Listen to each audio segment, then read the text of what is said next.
Hey kids, welcome to part 3 of our last unit on Reconstruction in the United States of America. Now last time we talked about Andrew Johnson and why he was impeached. And this time we're going to talk about those scalawags and carpetbaggers and why they were called that. So grab your passport and bid bon voyage to your friends. We're going sailing on the Titanic of learning. Well, that doesn't sound good. Wait a minute. Doesn't that sink? We're going swimming in the ocean of learning. Dress warm right here. It gets a little cold.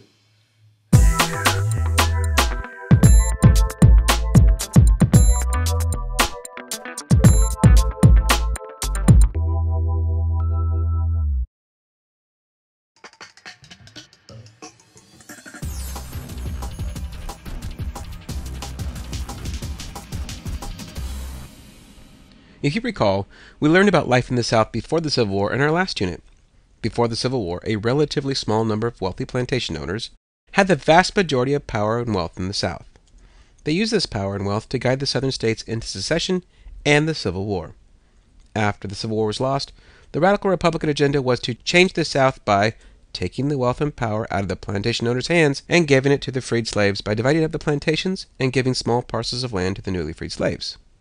This, however, did not happen, but many other changes did happen during the Reconstruction era in the South.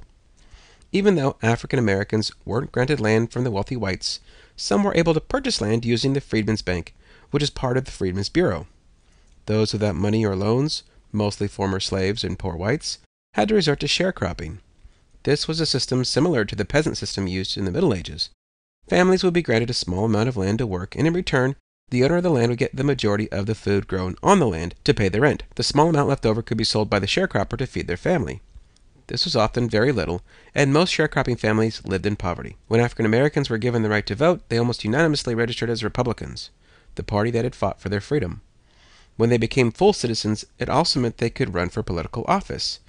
There were many areas in the southern states that had a larger number of African Americans than whites, and in these areas, African Americans were elected, or rose to local, state, and even federal offices. This included P.B.S. Pinchback, the first African American governor, and congressmen like Hiram Revels and Joseph Rainey, who helped pave the way for other African American politicians to follow.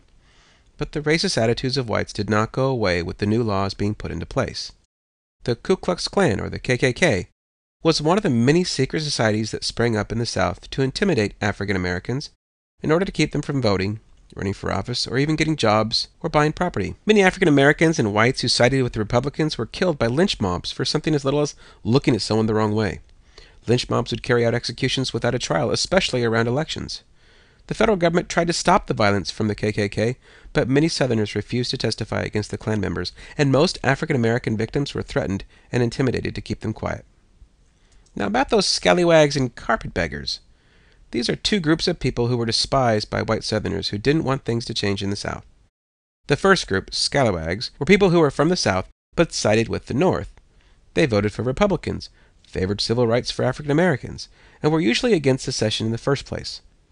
A scalawag is defined as someone who is a liar and can't be trusted. White Southern Republicans were called this because they were made out to be only supporting Republicans for self-gain, not doing what was best for their state. Carpetbaggers were people who came from the North to the South to make money off the new opportunities in rebuilding the South. They got their nickname from the cheap suitcases they carried made from carpet. Some carpetbaggers were there to make money off of others' misery, while others were there because they really wanted to help the South recover. The biggest success of Reconstruction era was education. Schools were set up as quickly as possible, and entire families of former slaves were taught to read and write. African Americans saw education as the pathway to a better future. Schools were built through money from the Freedmen's Bureau, charities, and state governments, and staffed by people from all over the country. In most southern states, African Americans and whites were segregated into different schools. This would lead to a problem of unequal resources for African Americans, and is still a problem faced today in modern education around the U.S. So what? If you can answer the following questions, then you'll learn what you needed to know. How did radical Republicans want to change the division of wealth in the South? What did voting rights and citizenship lead to for African Americans, and how did angry whites respond? And finally, what were carpetbaggers and scalawags? And what was the biggest success of Reconstruction in the South? Tune in next time when we talk about the New South and what made it so new.